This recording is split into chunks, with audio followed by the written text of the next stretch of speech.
I'll go through it all again. Watch their doubtful smiles begin. But the visions that I see believe in Steve. That's right. Visions everywhere, believing in all kinds of hullabaloo, because this is American Brews and Tunes. Here's a theme song, you know it's not a mean song. It's a good song, just as it should song. American Brews and Tunes. Shibbity-beeby-dow! Shibbity-beep-dow, indeed. My name is Steven Johnston. And my name is Jesse Titus. Welcome to episode number 77 of American Brews and Tunes. 77 already? Already. Wow. Already. And I hope you are all ready because this is a repeating week. Oh. I'm pretty sure we said that at the end of the last episode, but who knows? Let's just give a recap on repeating numbers such as 11, 22, 33, 44, 66, 55, 77. 88. And now 111. 77. That's the ultimate repeating. Yeah, 111. 1,111. Ooh. 5,500. 5,500. But anyways, when we have these quote-unquote repeating number episodes, we like to review albums of bands that we've already reviewed. Yeah. So what I had recommended for Jesse to review this week is My Shame Is True by Alkaline Trio, because in the past I had you review Crimson by Alkaline Trio. And I'm having you review the Frightened Rabbit album, Painting of a Panic Attack. Ooh. Their last album. Yes, final album. Whereas before I had you listen to Winter of Mixed Drinks. Yes. I believe. Their third album? Third. Yeah, I believe third. Third, yeah. And then Pedestrian Verse, and then this one. Yeesh. But before we jump all into this music business hullabaloo. Music business hullabaloo. That's hullabaloo 2 times on the podcast. The pad. Well, I said two hullabaloo 2 times in the podcast. Well, now that I've said it, commenting on it, and you've said it twice, that's like 5 times it's been said. It's just a hullabaloo of a podcast. We can just keep saying it. Let's just retitle this episode Hullabaloo. Yeah. But before we get to that music hullabaloo, let's get to the beer hullabaloo. Let's get to the beer baloo. Big Baloo? Big baloo. Baby Beluga. Belugas, yeah, that's what I was thinking of. Yeah. Anyways, I'm having a collaborative brew, a collaboration from 2 breweries. It's from Jackalope Brewing, which is right here in Nashville, and Weyerbacher, which is up in Pennsylvania. They've appropriately titled it Rockytop. Without really thinking about why it's titled that, you might get a little confused. If you look at the picture, it looks like a big old mountain, but instead of having a peak, it's Rocky's torso, and he's holding up his gloves, and there's his face, like Rocky the boxer. Oh, nice. So it's Rockytop the mountain, and also Rocky Balboa. Oh, okay. So Rockytop is a mountain that's in... Is that like the Big Rock Candy Mountain? I believe it's over towards, like, the Smokies, maybe? But either way, it's a mountain Tennessee in mountain. Tennessee? Yeah. Okay. I think. Rockytop. And Rocky is the boxer from Philly. Oh, and the other brewery is from near Philadelphia or in Philadelphia? I can't remember the exact location of Weyerbacher, but it is closer to the Philly side, I do believe. Okay, gotcha. Easton, PA. But anyways, Easton, PA. Let me tell you what it says here. It says it's a size zone, but it says farmhouse ale brewed with Pennsylvania rye and Tennessee honey. Interesting. Oh, it's a farmhouse ale? Yes. What percent is it? 7.4. Wow, a farmhouse ale at 7%? Yeah, that's a little steep for... That's pretty crazy. For that, but who knows? I guess it was all the honey. I suppose so. Or all the knockout stuff that Rocky Balboa had done to it. Maybe. Rye. Mr. T. Rye. Mr. T. Rye. Yeah. What was the other guy's name? Apollo Creed Rye? Apollo Creed Rye. And then Victor... Ivan Drago Rye. Victor. I couldn't remember what his name was Victor at first. Crumb. Victor Crumb. Anyways, enough about this rye. What are you having? Yeah. And I will be having the Pep Talk by Bearded Iris. We love Bearded Iris here on American Brews and Tunes, and this is kind of a weird one for them. It's a Pilsner. It's super strange, but I guess they have. Well, it says Perle, Hallerta Blanc, and Nelson. Those are the 3 types of hops in there, and it says on Untapped, our favorite beer app, our latest Pilsner blends Perle. I think that's how you say it. Perle. How do you spell that? Perle. Perle. Maybe it's just Pearl. Probably Pearl. There's no accent over it. I would say Pearl. Perle. I just wanted to say Perle. Perle, because then Hallertau Blanc and Nelson into an uplifting conversation of bright key lime, sparkling white grape cider, and overripe passion fruit.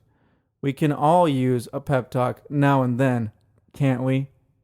We can. So, I'm excited to try this, mainly because I haven't had a whole lot of Pilsners. Yeah. My favorite one that I've had is the Pilsner Urquell. That's a good one. I quite like Stone used to have that wussy Pilsner. Yeah, that one was like pretty an good. Imperial Pilsner, and there was I believe it was a Lagunitas Imperial Pils. Yeah, but And that just one was also the Urquell, Pilsner Urquell was Unfiltered very, one. very unfiltered. It was very, very balanced and just super nice. Yeah. And Most so of the time, I'm kind of Pilsners are hit or miss for me. yeah, exactly. But Pilsners and Saison farmhouse ales are beers that we typically don't have as often on here, so it's a fun episode. very true. And this is only 4.2%. Yeah, very nice. But I'm interested to see if any of like Bearded Iris's normal like creaminess comes through. I would say I would probably assume not. not, but I never kind know. of feel like it probably will still have that same Bearded Iris taste, you know? Let's give these cans a crack and give them a pour, see what we see. All right. I'm guessing that mine will be like a darker straw colors and yours will be a lighter golden color. Now, I know you can't hear your beer, but I'm listening to mine, and it's giving quite the nice pep talk, What's it saying? saying, you know what? You can do it, man. You can do it You can get through each and every day because you're a champion. each and every day. La la la la la. Going your own way, drinking all the beer. Now, I can already tell that mine is a much It's darker much darker than I thought it color was than going I to be. thought it was going to be. Yeah, it's more of an orange, like a burnt orange. But Yeah. it's see-through. It's not like hazy at all. Definitely kind of like a burnt orange, kind of like almost like a brown ale, but not really. You know that it kind of just looks like sweet tea. Yeah, Think that's a about good that. descriptor with a foamy head on top. And I think you're right about my beer. A Kinda lighter has like straw? a hay yellow color. Yeah. Looks nice. Mine has a very Belgian-y smell, which I Does guess it really? is pretty spot on for Saisons. Yeah, it's pretty normal. This Smells still nice. has that Bearded Iris scent, Oh, weird. but maybe it's just because it's brewed in the same place as all their other beers. I don't know. Could be. But it doesn't smell as creamy or as like citrusy. But either way, let's give it a cheers and a try, shall we? Let's do it. As we always say on American Brews and Tunes. Ship-a-da-beep-boop-doo! Down the hatch. In the big rock candy mountain. This is a good beer. So is this.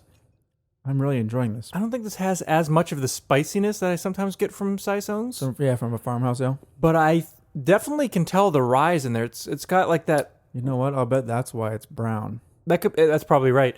Less of like the farmhouse spice, more of the rye spice. So it's a okay. different kind of spice, not what you'd expect. Is it? And I do get a little sweetness, which maybe comes from the honey. I don't know. Is it the same type of like spice that you would get from like a rye whiskey? Perhaps, or like a rye Like ale. Kind of. It's more, exactly what you. Like what kind of what is it, like more woody or? It's hard to explain. You just got to try it. And Okay. I'm bad at explaining it other than that spicy rye flavor. It's not woody though. I wouldn't say woody. Okay. Here, why don't you talk about your beer and then we'll do it. Okay. Yeah, this beer is really interesting because it's way more hoppy than any other Pilsner I've had. Mm-hmm. And I'm not really surprised by that.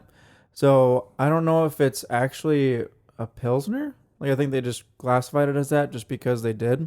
It seems almost like a session IPA, Huh. just like to the regular tongue. Because I mean, pilsners are supposed to have that like light dry hoppiness to it, but not like Yeah, I suppose so. overpowering hoppy. Yeah, I suppose so. Not as hoppy as an IPA. But this one does have a really nice kind of. I guess I could actually kind of see the lime citrus hop to it.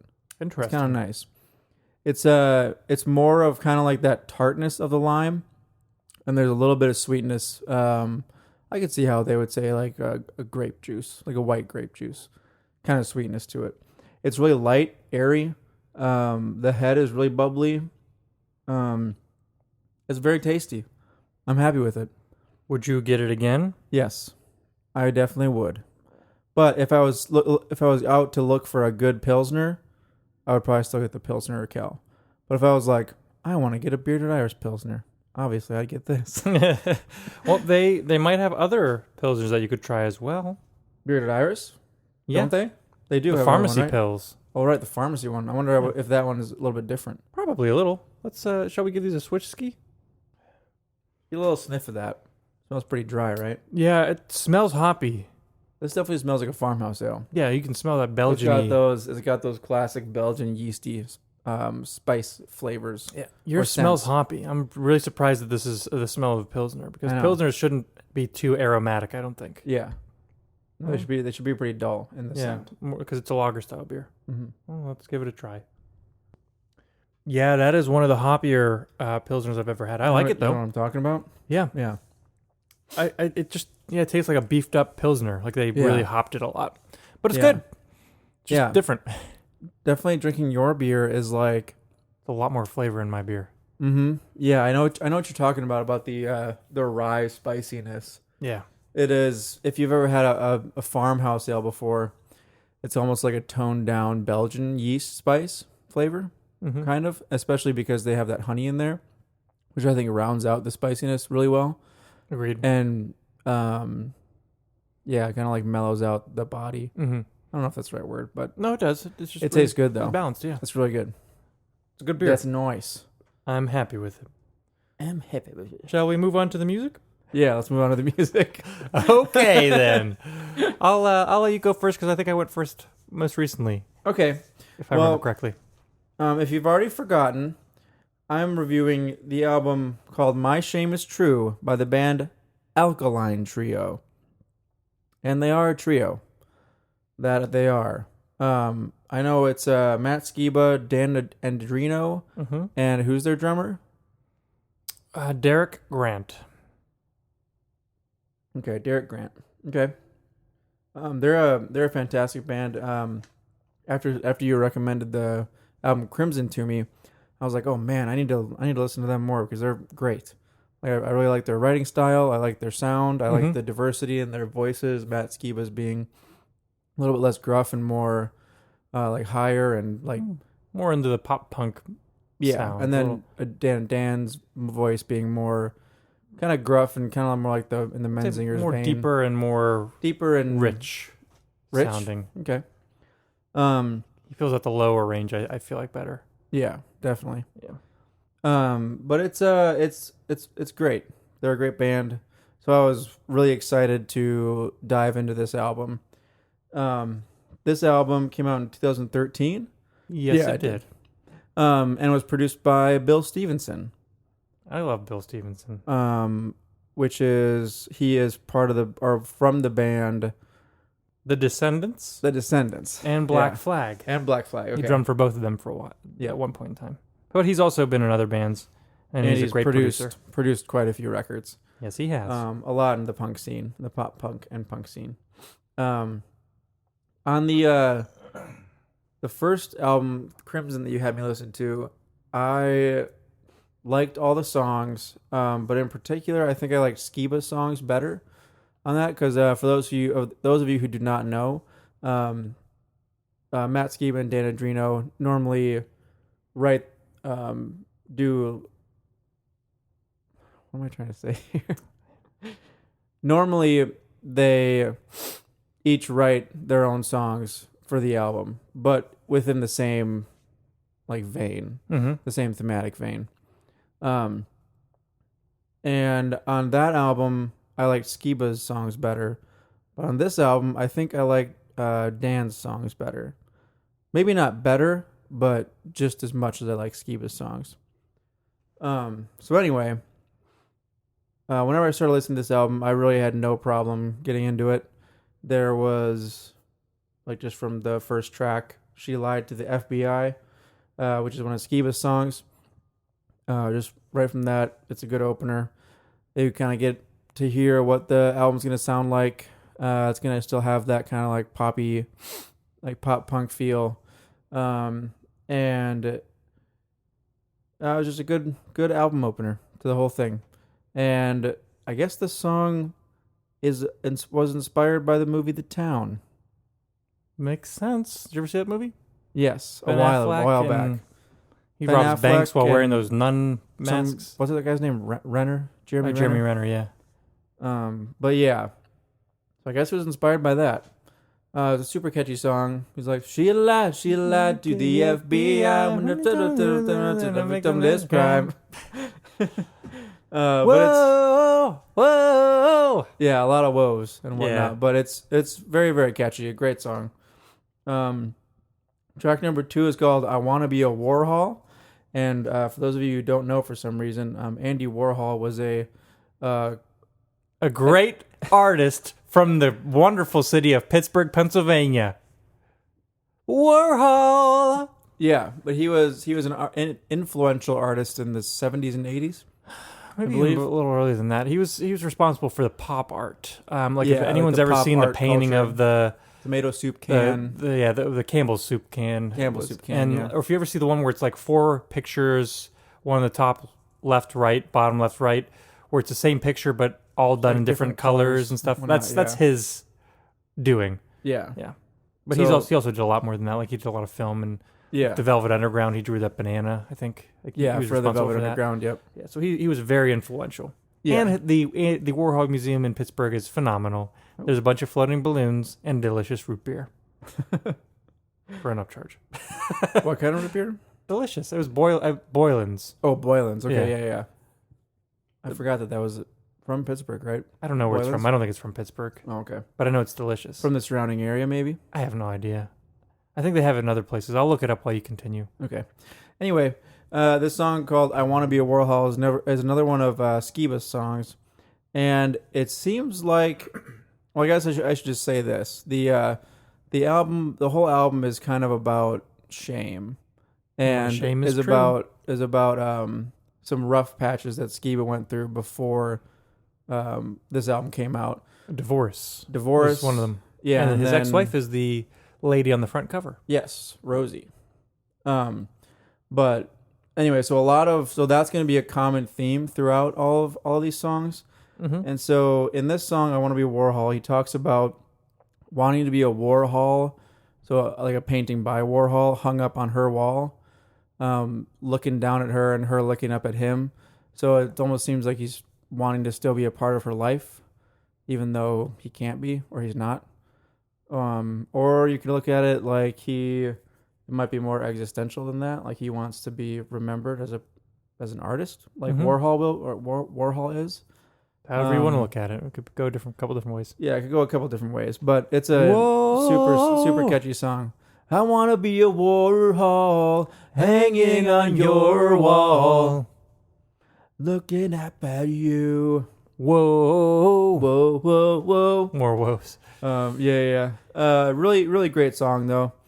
Moving on to track number 3. It's Also, Boylan is from New Jersey, from New Jersey, but okay. northeast. So Okay.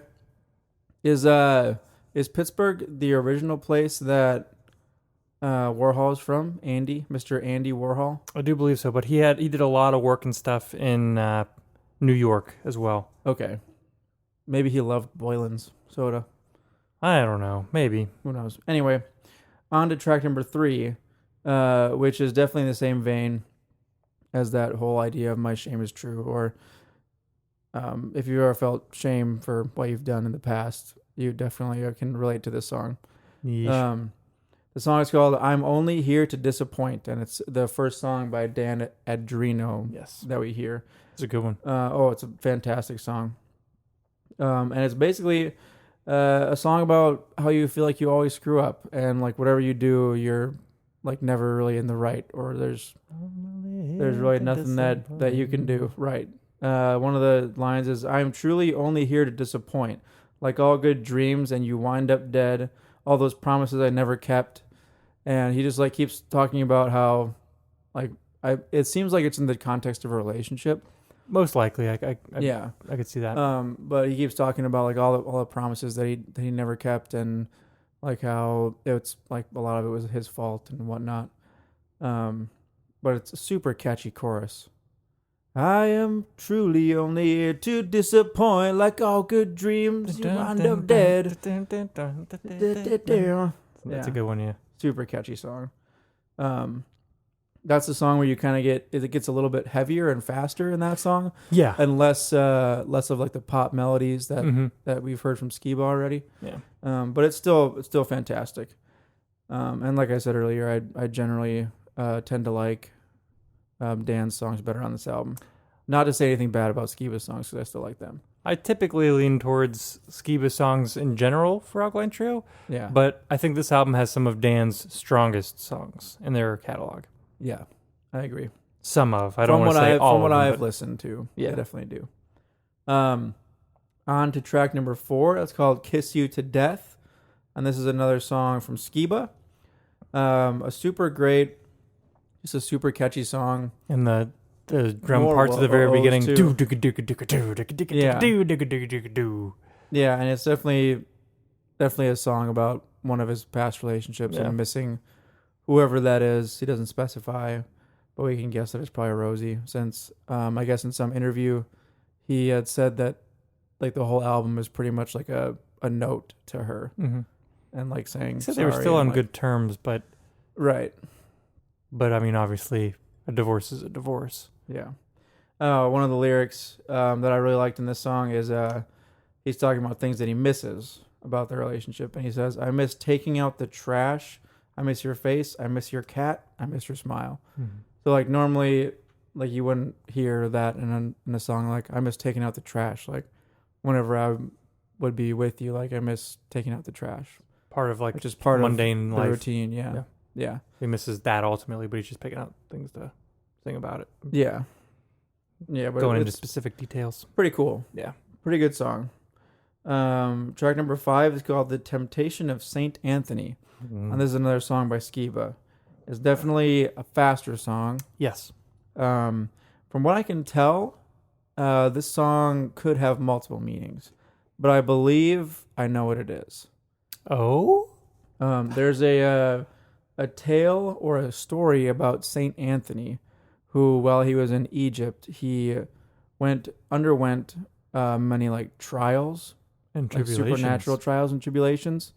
And there's also a painting called "The Temptation of Saint Anthony."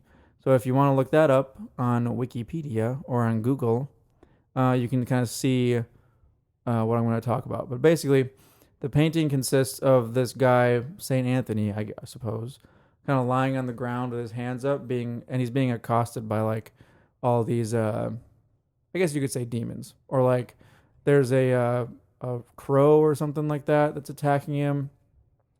I'm about to look it up right now because I'm curious. Okay, yeah, it's a pretty cool painting. But I believe that Skiba is almost likening himself to that. Like a connection between him and like all the trials and tribulations that he has gone through in the past and all the mistakes that he's made and whatnot. Is this the one you're referring to? That's not the one that I saw, but that's generally the same. Maybe there are multiple ones. Could be. I'm seeing a whole bunch of pictures. The one that I saw was him like lying on the ground. Like this? No. I can't find which Wikipedia article. Oh, okay, I'll do that. That's the one that I looked at. That would make sense to go to that one because I'm sure they'd have the... Yeah. Oh, okay. Yeah, but anyway, yeah, that one. Yeah. But anyway, yeah. So if you look at the Wikipedia one, yeah, it's pretty crazy. Doesn't he talk about a carrion? Oh, in the Wikipedia page, they've got a couple different pictures depicting the... Oh, okay. So I guess that's just there's a bunch of different of paintings of people recounting some story. Yeah. Yeah. Interesting. But anyway, that really goes along with what Skiba and Alkaline Trio tend to write about. Like it's a little bit darker. It's a little bit getting back to their more dark horror-esque. Yeah. Or noir, as I like to say. They're a very noir band. But anyway, that's a great song as well. Super catchy, really fast, heavy. It's good. On to track number 6. It's called I, Pessimist. And this is one of Dan's songs / the singer from Rise Against makes a guest appearance. Tim McElrath? McElrath. McLlrath. McElrath. I always pronounce it wrong. McElrath. And I've heard it pronounced before. I just... Seems like it'd be like McElrath. Yeah, Or something something like like that. I'm not entirely sure what the song's about. They talk about like not needing your body anymore. Disappear. I don't need this body. I've seen them play this a lot before, and Skiba did the Tim parts. Really? Yeah, because I mean, obviously Tim couldn't join them for the tour. Yeah. But yeah, I'm not exactly sure what it's about. me neither. But it's fast and it's catchy. fast and it's a rager. Yeah, it is. It's really good. It's good to have one of those on the album. Yeah, definitely. Yeah, it's a fun one. But on to track number 7. This is another one of Dan Adrino's songs. It's called Only Love. This is definitely one of my favorite songs in the album. Oh, curious. It's. I think it kind of maybe takes a little bit of a break from the sound that you've gotten so far. Yeah, it is. It's more. How do I want to liken it? It almost seems like it's an early 2000s rock song or something like that. Like it's a little bit slower, more poppy. Yeah, it is. A little bit slower, more poppy. And the melodies are more flowing than we've heard from Dan Adrino up to this point on this album. It's a little bit more melodic, a little bit more poppy than we normally hear from him. So I think that kind of helps make it more poppy, because like having you only heard more gruff and rough songs from Dan, hearing a more melodic one is a nice change of pace. You like some melodic stuff. It also reminds me of Coldplay. Oh, Because this is the arpeggio one. Yeah, it's 1 2 3 1 2 3 1 2 1 2 3 1 2 3 1 2. It's more. I see what you mean by little Coldplay-esque. Whoa! It is more. I don't say It's more- spacey, but it's definitely a step away from the It's definitely not spacey, but punk. I'd say if you just think about that, the 1 2 3 1 2 3 1 2 that Coldplay has in a lot of their songs, like it's kind of like that, a very minimal version of what Coldplay does. But anyway, this song is I think ultimately a happy song, but it's very depressing as well. When they do those triplet arpeggios, it's still in a duple meter, 4/4. Yeah, it's on 4/4. Yeah, 1 2 2 2 2 2 1 2 1 2 3 1 2 3 1 2 1 2 2 1 2 3 1 2 1 2 2 1 2 3 1 2 1 2 3 1 2 3 1 2 1. You said 1 2 2 1 2 2. 1 2 3 1 2 3 1 2 1 2 3 1 2 3 1 2 1 2 3 1 2 3 1 2 1 2 3 1 2 3 1 2 1 2 3 1 2 3 1 2. Yeah, that's how they do it. But anyway, It's a fun pattern. in general, this song is kind of depressing, but I think ultimately it's happy though. Ultimately, it's a positive song. Kind of like Frightened Rabbit. Oh, Yeah, very true. If I didn't already say the title, it's called Only Love. You did. Okay, I did. Okay, I just couldn't remember. So basically, I'm just gonna read one of the lyrics because that definitely kind of sums up what this song is about. He says, "It's only love that keeps us here. This food and these drinks, they're all poison. And life is death. So die well with some good distractions. At the end, there is only love." So like he's saying, Kind of dark, essentially like but then in life the is end, meaningless. love. And we might as well die well with things that we like doing. But ultimately, love is what matters. And it's what keeps us here and keeps us alive. What a nice message. Yeah. It's a fantastic song, too. And it's only love. Anyway. On to track number 8. Another noir song from Skiba. Yes. Maybe you can enlighten me what it's about. It's called The Torture Doctor. The torture doctor is in. He's here to confess his sins. If I know Alkaline Trio, it seems like it's probably in reference to something that happened in real life. knowing damn well he was dead wrong. I'm not sure what this refers to, but I'm about to look it up real quick as you continue. Ho, we know how this story goes. Hey, ho, the plot it thickens and grows. He mentions the South Side. Yeah. So like maybe South Side of we Chicago? know how it goes down on the South Side. So like I don't know if he's referencing a specific South Side of a city. Probably, if I had to guess, I'd say South Side of Chicago because they're a Chicago band. Where they're from. But specifically, I don't know who they're referring to. I'm on a Reddit page right now trying to figure it out, and I'm not sure. Yeah, I honestly really don't know either because like there's not. If you look at the lyrics, there's not really much context. He never mentions a name. He never mentions the only name. If I had to guess, I'd say H.H. Holmes. H.H. Holmes? He was a serial killer in Chicago during the World's Fair, I think it was. Okay.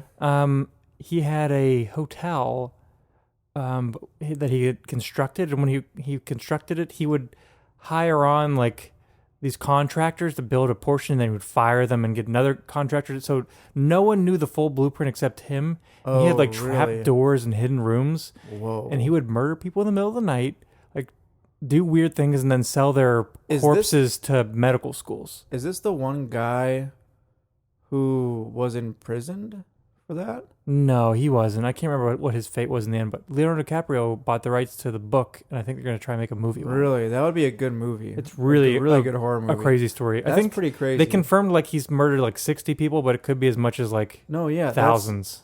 The guy who there was an episode of Supernatural about him. Yeah, he's nuts. Or was nuts. Was nuts or still is nuts according to Supernatural. But anyway, that makes a lot of sense. The song being called The Tortured Doctor and being the noir history of Alkaline Trio. Mm-hmm. That's probably what it's about. Who knows? And that was in Chicago that he did that. That's why I'm guessing. On the south side of Chicago, probably. I can't think of any other Chicago killers that it would be, but who knows? Right. Anyway, that's a good song. Yeah. Episode 6 of the second season of Supernatural features Holmes. Yep. Curious. Anyway. Track number 9 is called Midnight Blue, and it's another one of Skiba's songs. It's a good one. Yeah, it's a very, very good song. And I can confirm, according to Wikipedia, Alkaline Trio's Torture Doctor off of 23 Shame is True is inspired by H.H. Holmes. Okay. Makes sense. Okay, just wanted to throw that in there before you moved on to Midnight Blue. Okay.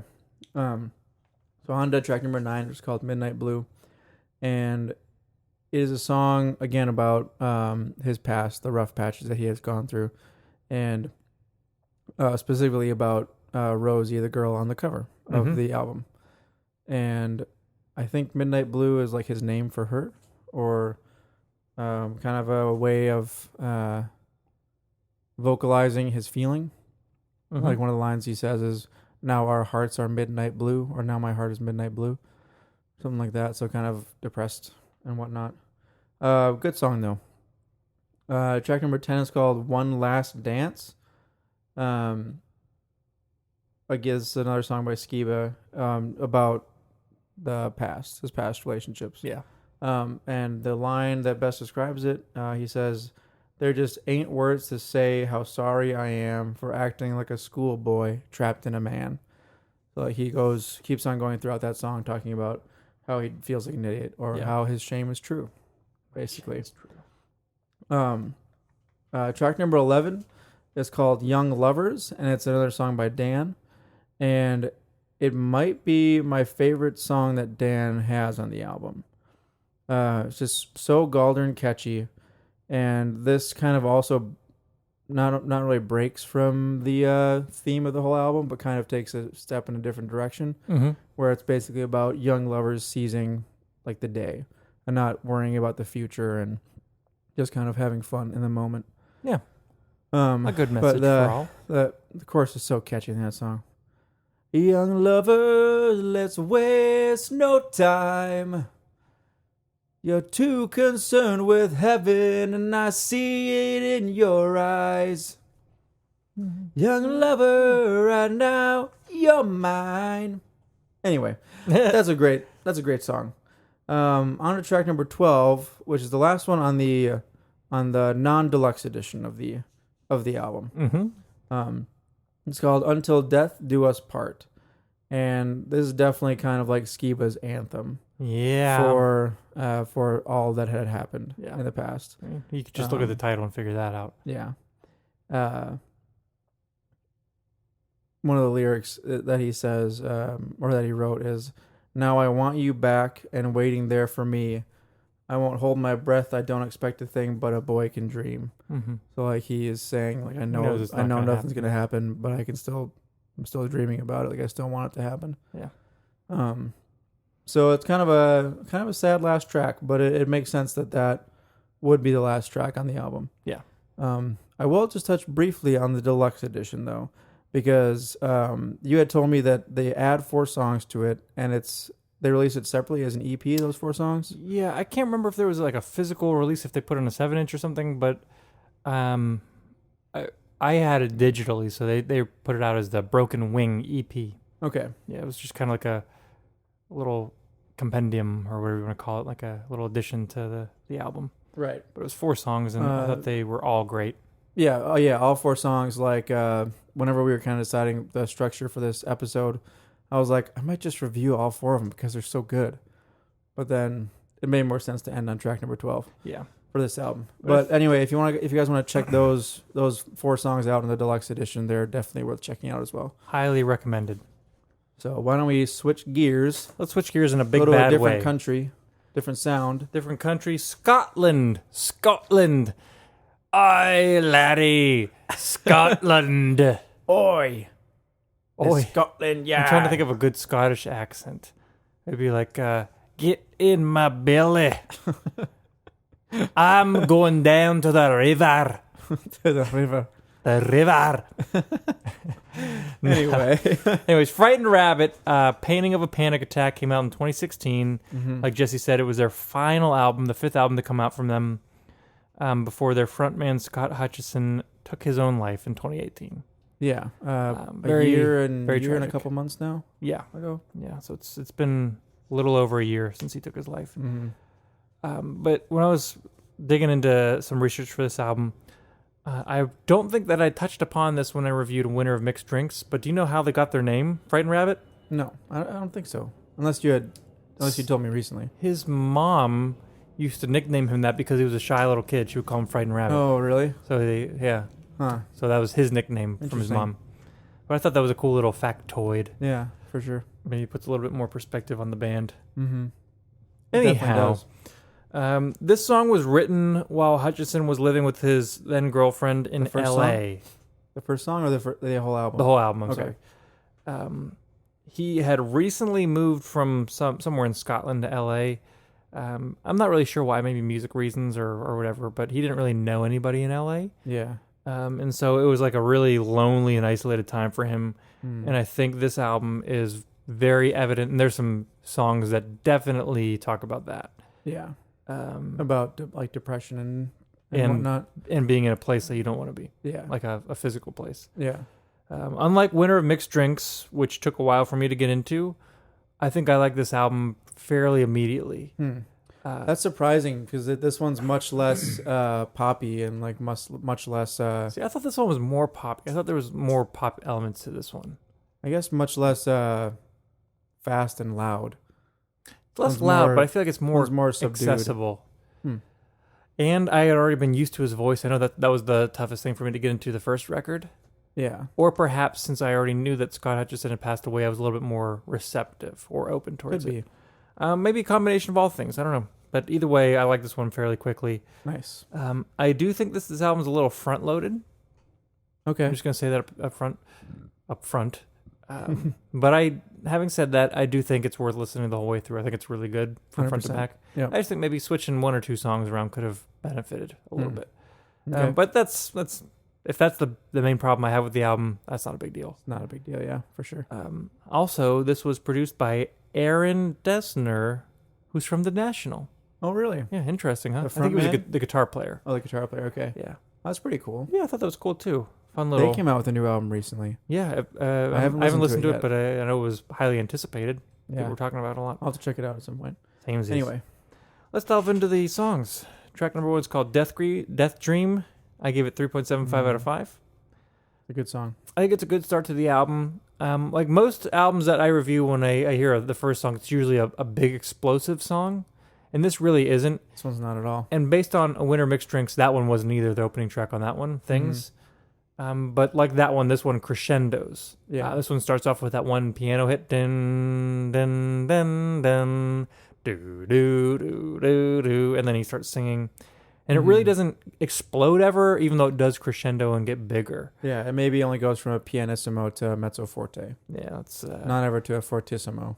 that's some good old dynamic music theory Hey, composition helps. talk. But yeah, it does help. It helps goes from paint the quiet picture. to medium. Kind of quiet. Yeah, to kind of loud. to medium. Medium loud. Yeah, mezzo forte. Mezzo forte. I think this song is. Well, I don't think I know. This song's definitely about him having a dream about a friend who committed suicide. He did a track-by-track commentary on a website, and I read all of his, did he his really? things. Some of them, he doesn't really say anything about it. Sometimes he'll like talk more about the production than the actual song. But this one, he talks about, he's like, I hate hearing people's dreams.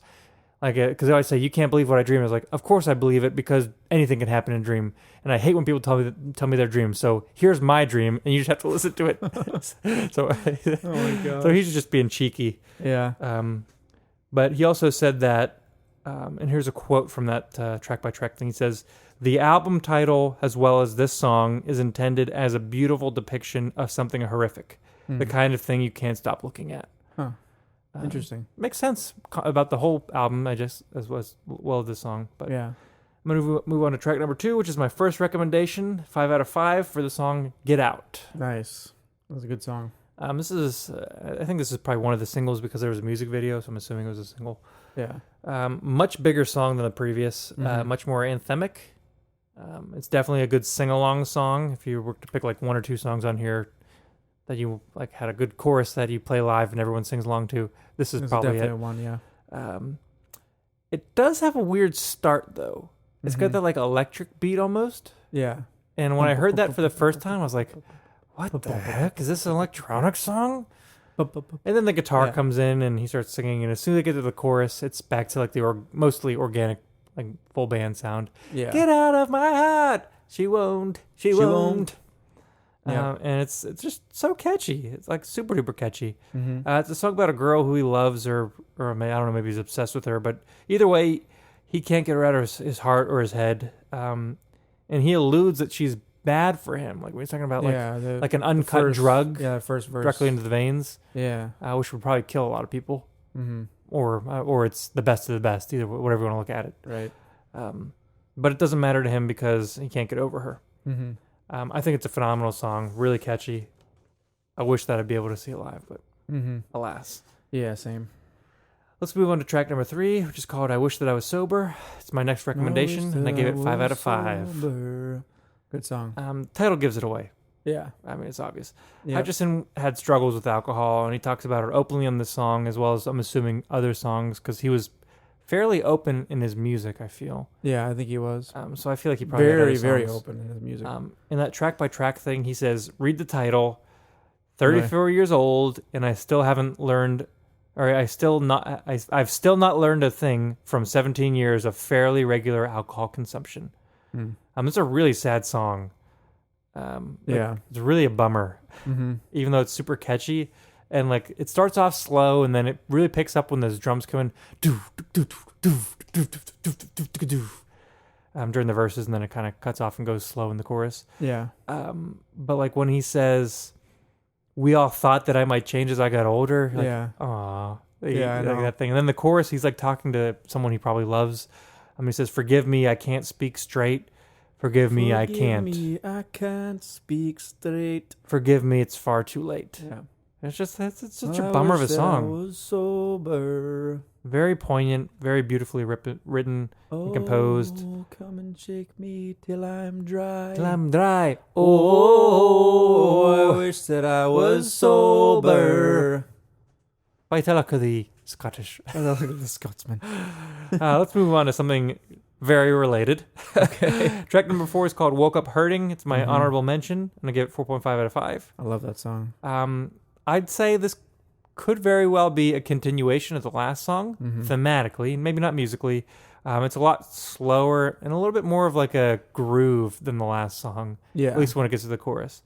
This song's about waking up hungover from probably a blackout night. I'm assuming drank too much and blacked out. Like the imagery he uses is really spot on. Yeah. Like the chorus says, daybreak comes with the devil's home. Oh no, I'm sorry. This is the first verse. He says, daybreak comes with the devil's hum. A carcass starts to breathe. Yeah. So like obviously the day's starting, and if the devil's humming, it's not good. But a carcass starts to breathe. So like he's sitting there up. from his death. Yeah. It was a drinking death. But it's really kind of depressing. The chorus goes on to say that he woke up hurting, like he's in pain. He's on the street. He doesn't know how he got there, and he can't explain why. Yeah. And it's really sad. There's a little bit of, I don't want to say comedy that comes later in the song, but he talks about if all those southern tales were true, we should pray for abduction, pray it comes soon. And then he says, well, if something else, heaven or hell would be better, let's go there. I can't remember specifically how I phrased it, but he's like, let's either get abducted by aliens or let's go to heaven or hell, whatever. Just get me out of here because this is bad. Yeah. Yeah. Yeah. But it's another sad song. Mm-hmm. Let's move on to track number 5. All within the theme of the title of It the is. album. It is. Painting of a Panic Attack. Track number 5 is called Little Drum. I gave it 3 out of 5. It's a great song. This song seems to be about growing up in a safe place, like a safe, boring place, like his hometown. And then more of the song comes later in the line, I think, when he says, the little drum inside behaves until you turn 25. Then it strikes this all. We've lived this long and ever half alive. And only half alive. Yeah, only half alive, yeah. So I think that's kind of like you've grown up not really doing anything, and then you hit that place when you're 25, you're a quarter of a century old, and you're like, what am I doing? Nothing. Yeah. So it's... Yeah. If you live in this boring place, you don't realize that you're not doing anything until you do. Did you know that's when they say your body starts dying? No, but that makes sense. Once you're 25? Early 20s is like your peak. Once you're 25, your cells are no longer, like you've finished growing or whatever. Weird. And then that's when your cells start to deteriorate. Yeah. I can see that. Anyway. In one of those in the track by track thing, he was talking about his hometown for this song. Oh, okay. For the next song, he makes absolute, like, he definitely says, this next song is not about my hometown. I love that place. Okay. So the next song, track number 6, is called Still Want to Be Here. I also honorably mentioned this, and I give it 4 out of 5. Great song. He didn't say it, but I feel like this is about living in LA. Yeah. Talks about how he's in a place he doesn't want to be, but he'll want to stay so he can be with the person he loves. The second half of the chorus says, I would live in the devil's ditch just to be near you. I still want to be here. Yep. So obviously he's not happy, but he'll live in the devil's ditch. He'll live in the pits just to be close to her. Yeah. But I still want to be here, want to be here. I can't do his accent very well. Is this a song where he talks about cell phones? I can't remember if he says anything about cell phones in this one. He might. He's like, all these people who live in their phones. All their houses have the faces. Yeah. I like a lot of the imagery in this. There's a lot of good imagery, song. yeah. Talking about everyone's houses and... Yeah. But anyway. The bus stops he talks about and all kind of weird stuff. Yeah. Let's move on to track number 7, which is called In an Otherwise Disappointing Life. I gave this a rating of 5 out of 5, and it's my last recommendation. It's a good song. Definitely more upbeat than the last few songs, I'd say. Upbeat. Musically. Maybe lyrically, too. Yeah. A little bit. It definitely seems depressing, and some parts definitely... Well, maybe not definitely. Some parts could be interpreted as suicidal, but that might be a stretch. Like when he talks about let the water come, I just want to wave goodbye. But it seems maybe not. hopeful in the end. It is definitely hopeful in the end. And I'm just going to go ahead and read the chorus of the end, shall I? You shall. The words kind of change from chorus to chorus. And so in the last chorus, this is where the hopeful part comes out. Yes. He says, in an otherwise disappointing life, you made right. On an otherwise disappointing night, there is a fire in a hollow chapel, suffering the silence. You're the choir that sings this otherwise disappointing life back to life. Yeah. So it's a really sad song, and then when that happens, you're like, somebody's pulled him out, like somebody's given him life again. Yeah. So it's a really nice song, and it's super catchy at the same time. Yep. Just really well composed, really well put together. Great song. Let's move on, shall we? Track number 8 is called Break. Break. This is probably my favorite song on the album. Yeah, I think it's negative. Yeah, it definitely is. It could be called Bend, but it's called Break. Yep. It would be better if it was called Bend, but it's called Break. Yeah. Probably the fastest and most high energy song on the album. Yes. I'd say with that faster drum beat. I wouldn't necessarily say punk beat, but definitely faster. Definitely faster. Yeah. I think this song's about fighting or having like some long time quarrel with someone that you care about, and you need to learn humility or compromise because you need to learn to bend when there's like a disagreement, or you might break. Yeah.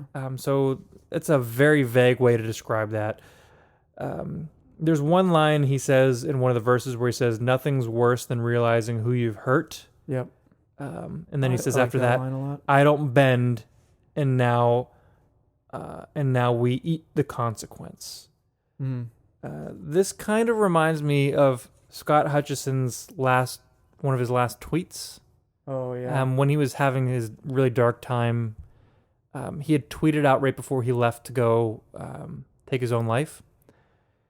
And what he tweeted was, "Be so good to everyone you love. It's not a given. I'm so annoyed that I did not. I didn't live by that standard and it kills me. Please hug your loved ones." And so, like, obviously that's like a big, huge regret about the relationship that he had with people in his life. Yeah. And obviously it like haunted him until it eventually won the fight. Yeah. And so I think that he's trying to say like he should have bent. I don't know, but he should have bent and not.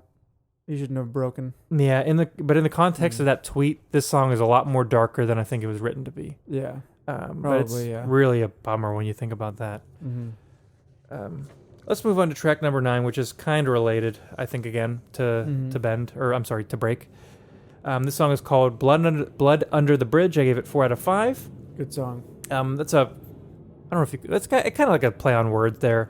There's a phrase that's water under the bridge, which when you say that means like, you know, you've had something bad's happened between you and someone, but there's a bridge over it now. The water is past that bridge. You're over it. It's in the past. Yeah. Here he's just saying blood. So you can interpret that how you want. Maybe it's blood. Maybe it's someone he's related to. Maybe there's blood in the water. Maybe it's bad blood. So you decide. It could go a couple different ways. But either way, there was a grudge or some disagreement, and he's trying to compromise or to quote unquote bend. That's all right. That's all right. It's just blood under the bridge. And I'm too tired to fight. Yeah, so I think I'm so sick of feeling sick. My interpretation is that he's having a hard time moving on because it's bad blood or something. But he's trying. Yeah, he's trying to. Yeah. I don't know if he's trying to convince the other person or trying to convince himself. But either way, it's a nice, slower song, really catchy. Yeah.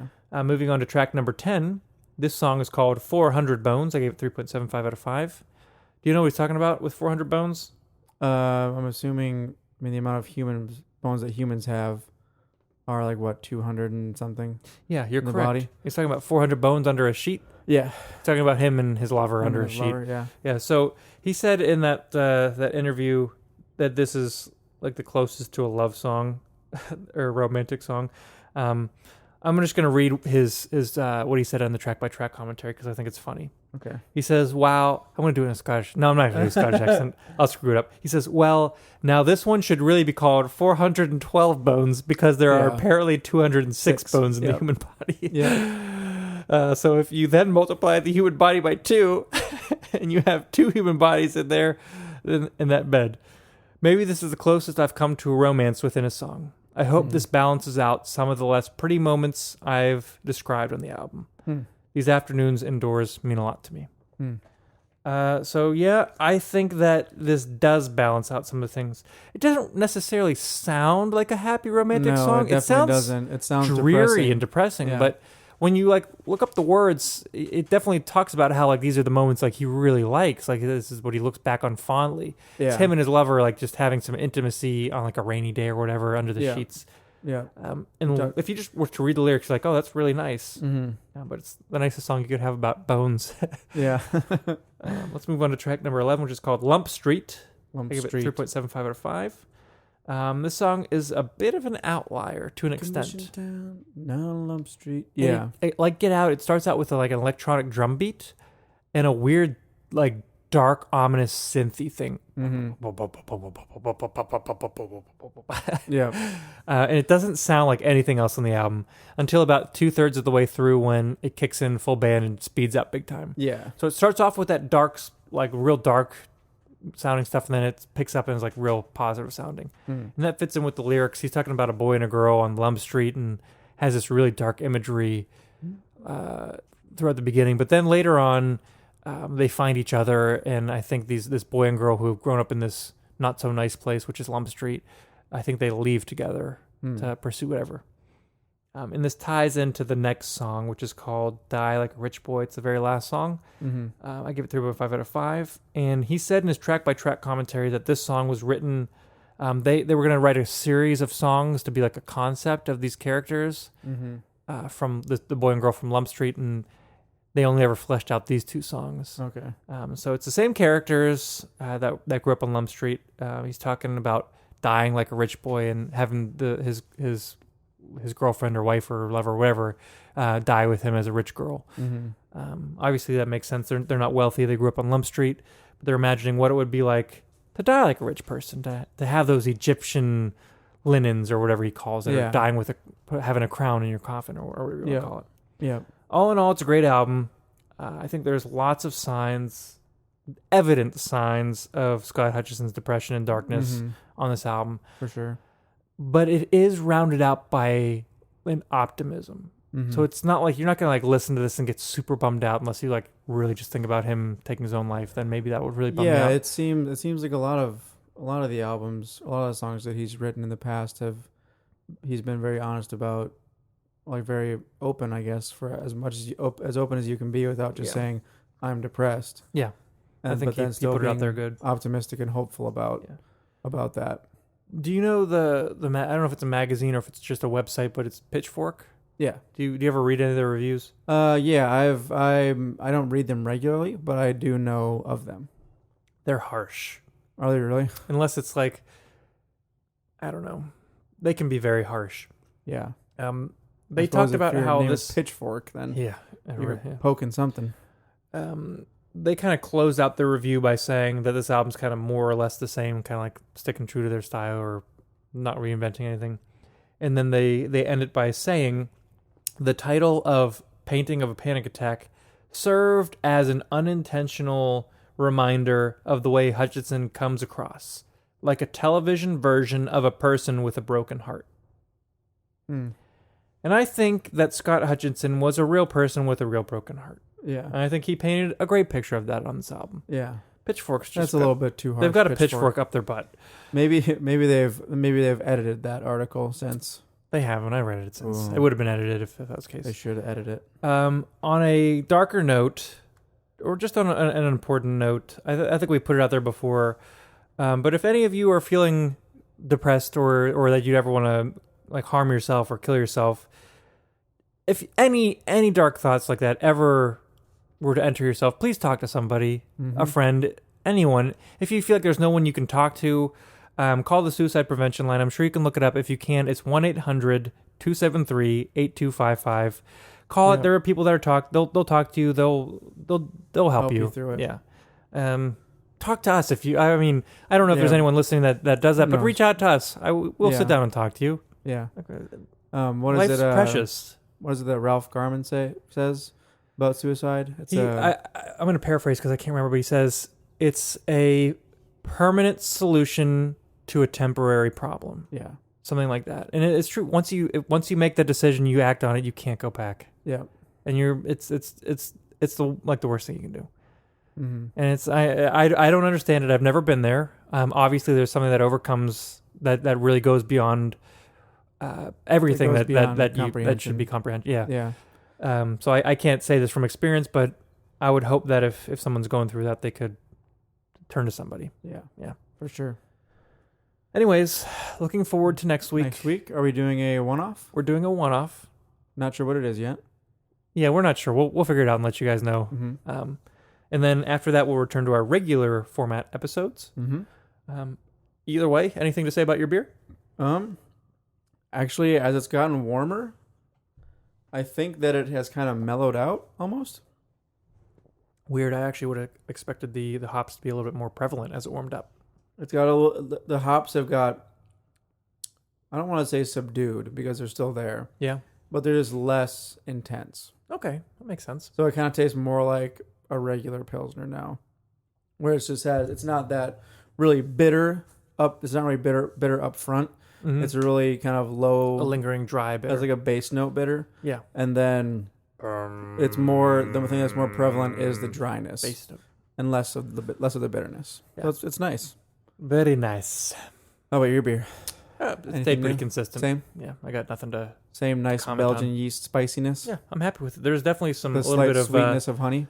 There's a little bit of sediment in the bottom, so I'm excited to try that. Maybe it'll give me some more flavor with that last sip. Who Nice. knows? If you do want to reach out to us, we are on Instagram, Twitter, Facebook. Just look up American Brews and Tunes. We've got a website, which is brewsandtunespodcast.com, or you can send us an email at americanbrewsandtunes@gmail.com. Yep. Thanks for listening, guys. As we always say on American Brews and Tunes, Shibbity-people-doo! down the hatch. I got about the same amount of flavor of that. That's it. Maybe a little spicier. I don't know. Yeah. Once again, my name is Stephen Johnson. And my name is Jesse Titus. And this is American Brews and Tunes. Oh, yeah. Here's a theme song, you know it's not a mean song. It's a good song, just as it should song. American Brews and Tunes. Shibbity-beeby-da.